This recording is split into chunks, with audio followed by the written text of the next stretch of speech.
Hey everybody, and welcome back to the channel. We're diving deep into Pistol Whip, an absolute must-have for any VR gamer. I'm sure you know what it is, and hell, you probably own it yourself.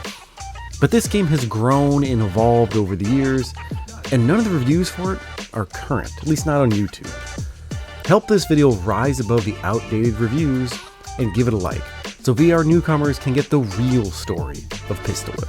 I'm going to try to cover a lot in this video, so use the timestamps to jump ahead. I think this is VR's best music rhythm game, topping even the likes of Beat Saber and Synth Riders. Pistol Whip has long since exploded past its launch content of just 10 songs and 6 modifiers.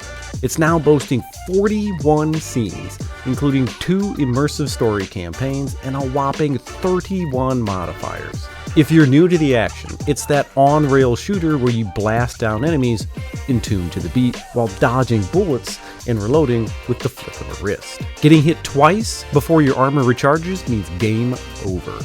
Aside from that, the only other mechanic is really pistol whipping itself. When you do that, your mag automatically reloads, you get healed, and you score max points regardless of the beat. There's just something undeniably fun about the gameplay, and everyone who plays it will at some point feel like a badass. And it's probably when you're leaning back, pulling the trigger to pull off a shot while dodging some lead. And I'm not going to go too much into detail on individual songs or music here, but I do think that most people will agree the music is a great fit for the game, even if it's songs you really never heard of before. For me, this game's best content are the story campaigns. While they're short, they're an absolute game changer. And when I first played them, they totally blew me away.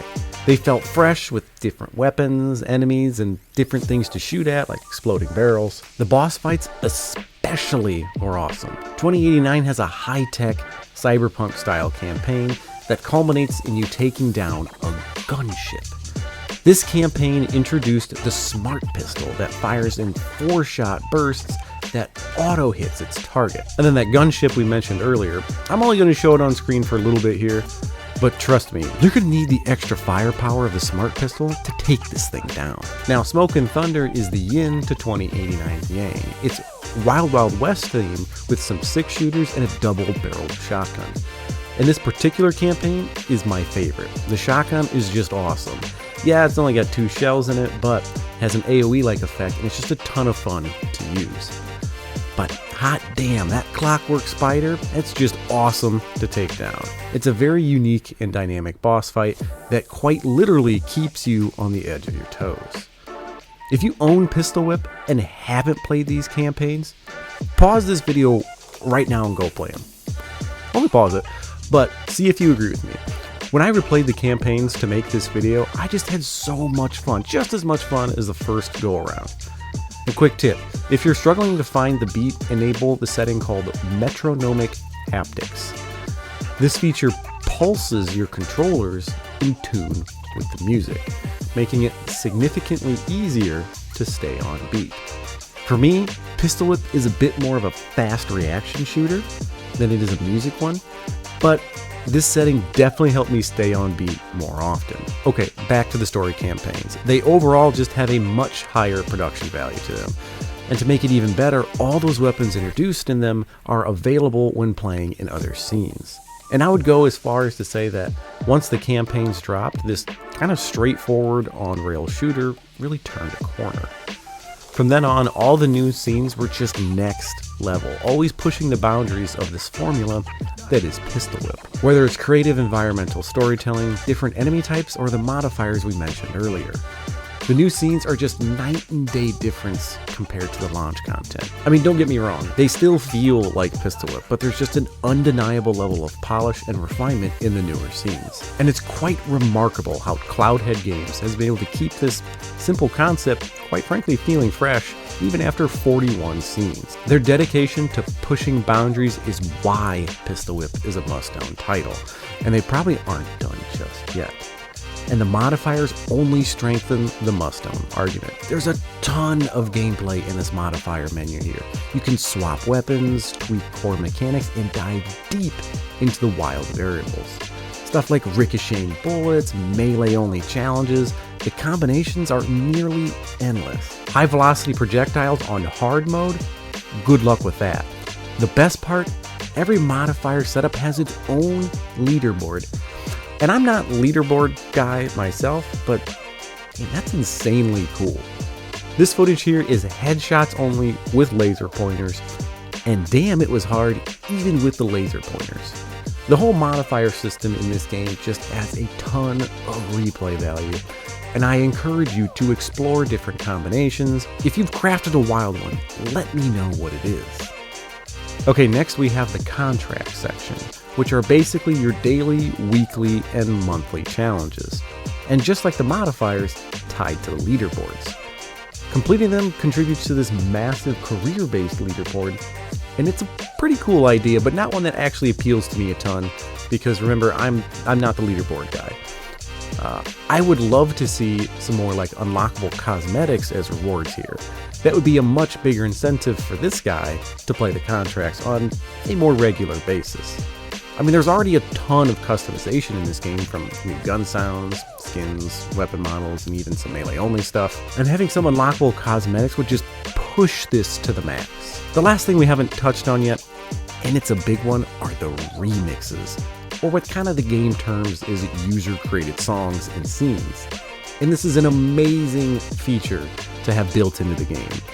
You edit and make scenes on a computer in a separate but official modding tool, but then those scenes can be published in the game, so they can be easily shared and downloaded. All you gotta do is press subscribe. Hint, hint. You can do all kinds of stuff. The Halo theme song, this Mortal Kombat one, was particularly unique because you don't really slide forward. Instead, the enemies come rushing at you. It's pretty badass, and also has you kind of spinning in 360s.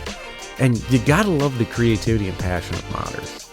I also played a painted black cover that was really awesome, super moody, and very unique feeling. Sure, if you dig deep enough, you're gonna run across some clunkers. But overall, this is exactly what Pistol Whip needed. And if you have any recommendations for awesome remixes, let me have it. I'd love to give them a go.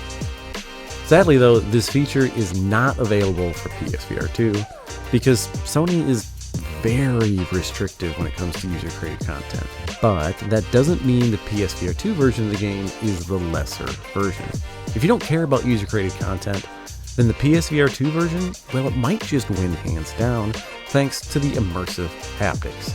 You can feel the trigger pulls, and the headset also slightly rumbles when a bullet grazes past your head, and it full-on shakes when you get shot in the head. It's pretty damn cool, but it does start to blend into the action a little bit at times, especially when you're ducking and dodging around like a maniac. However, if I had to pick which system to get it on, I probably wouldn't choose the PSVR 2, as I just love the remixes feature and what the community has made thus far. But you really can't go wrong with any version of this game. There's a lot of base content as is, and it's a hell of a good time. And incredibly, all of this post-launch content has been added for free. The game's price has increased, but I think that's justified. And at every leg of Pistol Whip's evolution, Cloudhead Games has made the consumer-friendly choice. Hell, the PSVR 2 version of the game was even a free upgrade. And I can't tell you how many times I said or I thought, this has to be it. This has to be the last free Pistol Whip update. And I'm not saying it anymore. Cloudhead Games continues to prove me wrong, and they deserve some credit here. That's a lot of extra content that I didn't really pay for. In fact, I only really paid for it with sweat. Which kind of brings me to my next point.